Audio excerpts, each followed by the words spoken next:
আরে স্যার দাদুর মাথা খারাপ হয়ে গেছে। আর ঘুষি খাবি না? আমি কি জানতে পারি দাদি মরলো কি করে? স্টক হয়ে মরেছে। তা বেরেন স্টক নাকি? না, বেড়ে স্টক দেখে স্টক হয়েছিল। তুই বারা টাকাটা তুলে দিবি না, কি বলছি? আরে দাদু এভাবে টাকা তোলা হবে না, দাদি যে মরেছে আর প্রমাণ নিয়ে এসো। লে, এখন একার প্রমাণ কি করে পাবো? তোরা বারবার মুন্নু বারা একটা ভিডিও ওলা করে রাখ।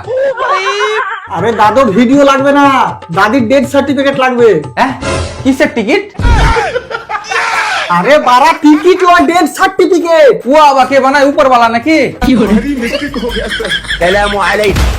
আমরা কোথা থেকে এসি টাকাবে? স্যার দাদি যে মরে গেছে দাদু এখনো বিশ্বাস করতে পারছে না, একটু বুঝিয়ে বলুন। আরে দাদু উপরওয়ালা ডেথ সার্টিফিকেট বানায় না, অঞ্চল থেকে নিয়ে আসতে হয়। হ্যাঁ বে, উপরওয়ালা তো দাদিকে পঞ্চায়েতে লিয়ে কি করছে বে? আরে বড় উপরওয়ালা নয়, পঞ্চায়েত থেকে পিয়ন দিবে ডেথ সার্টিফিকেট। লে মারা, সবার রাস্তা উপরওয়ালা লেগে, তোর দাদির রাস্তা বলে পিয়ন লেগে। কি করে?